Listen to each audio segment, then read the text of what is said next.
sont pas encore ici. Ils sont pas encore aux alentours de la volière. Après 2 ans en liberté, ils sont devenus vraiment très indépendants et trouvent leur nourriture tout seuls.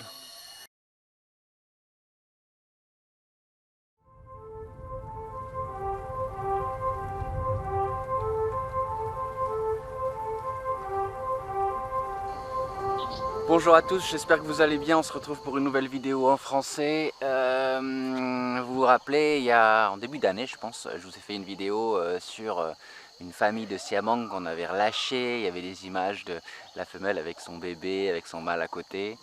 Je suis de retour sur le site de relâcher à Sumatra, où on relâche exclusivement pour le moment des siamangs. Il est prévu de faire plusieurs choses. On va préparer le relâcher de 3 familles.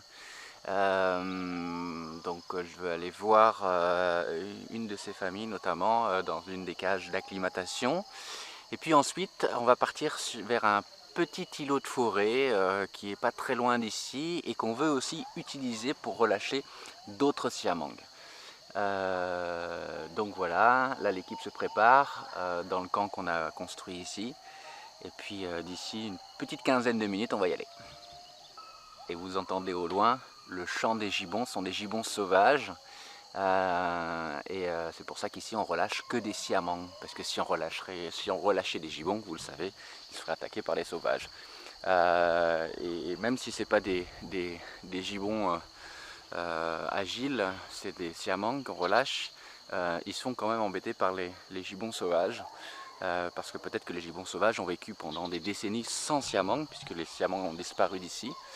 Et donc du coup c'est assez problématique, on a du mal à laisser les animaux devenir complètement indépendants, parce qu'ils ils subissent la pression des gibbons sauvages.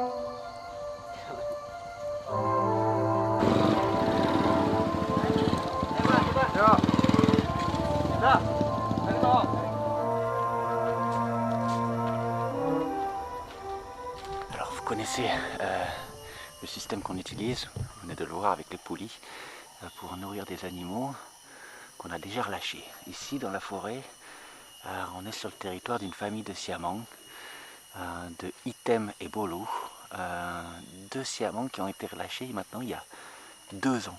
Donc ça fait déjà 2 ans.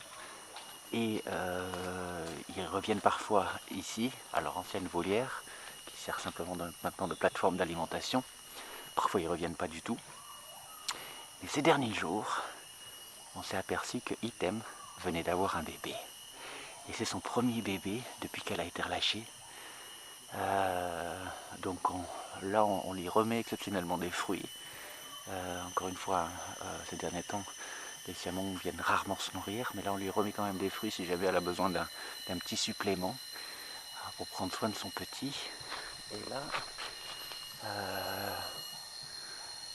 ils sont pas encore ici, ils sont pas encore aux alentours de la volière. Après 2 ans en liberté, ils sont devenus vraiment très indépendants et trouvent leur nourriture tout seuls. Donc j'aimerais bien quand même la rencontrer pour vous montrer son petit bébé, parce que moi encore, je ne l'ai pas encore vu. Il est né il y a simplement 3 jours.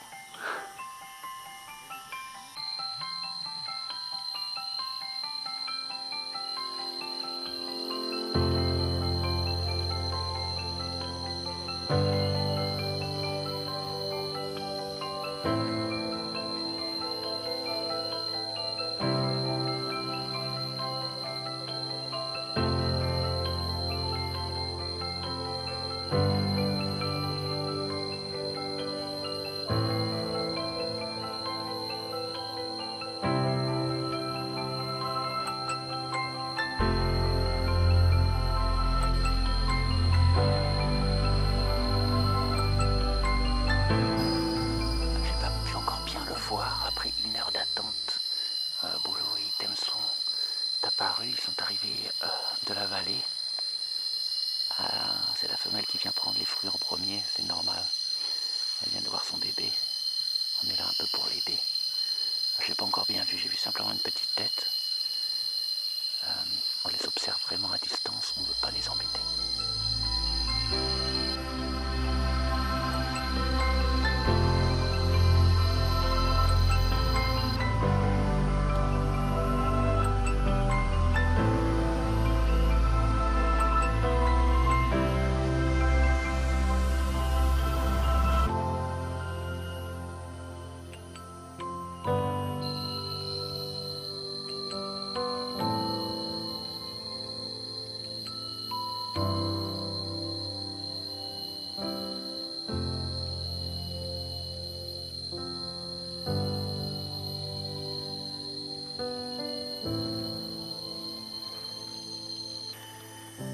j'ai qu'aperçu la petite tête à un moment donné.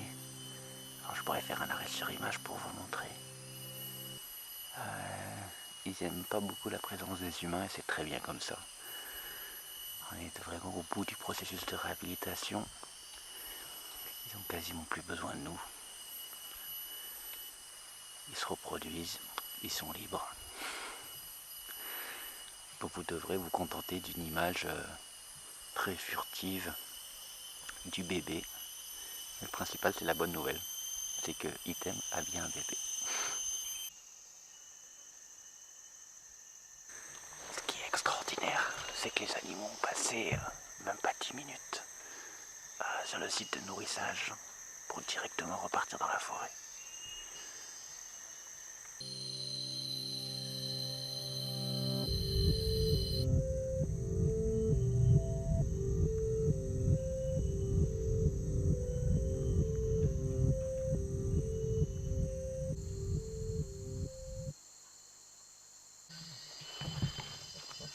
Donc maintenant on se dirige vers une des cages où il y a un couple de siamang.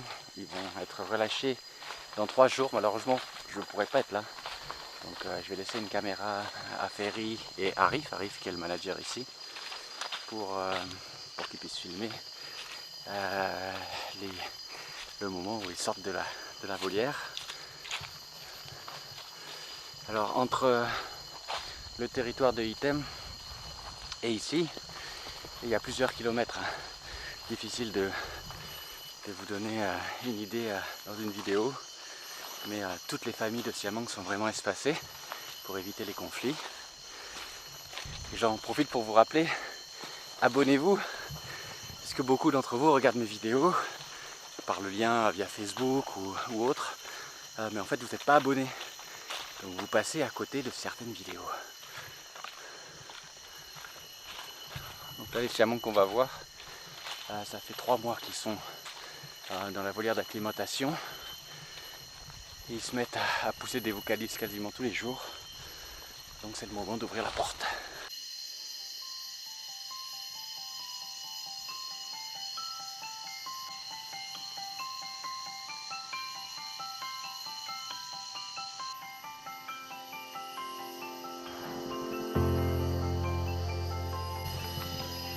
Alors vous voyez la femelle dans la volière, elle fait un stéréotype assez marqué. Elle se tape comme ça le corps ou contre un arbre ou contre le grillage. Il faut savoir que tous les gibbons ou les siamangs, tous sans exception, en captivité, ils vont avoir des stéréotypes. Ça peut être un mouvement de balancier comme c'est en train de faire le mâle d'ailleurs. À cause des années de captivité, ça commence avec l'ennui, et ensuite c'est très difficile de faire en sorte que ces stéréotypes disparaissent. Donc encore une fois, tous les animaux, tous les gibbons, tous les siamangs, sans exception, en captivité ont des stéréotypes. Parfois c'est presque impossible à déceler, parce que ça peut être simplement le doigt comme ça sur une partie de son corps, ou une habitude qui est pas flagrante. Mais ce qui est certain, c'est que 99% de ces stéréotypes disparaissent au moment où on ouvre, je vais y arriver, la volière.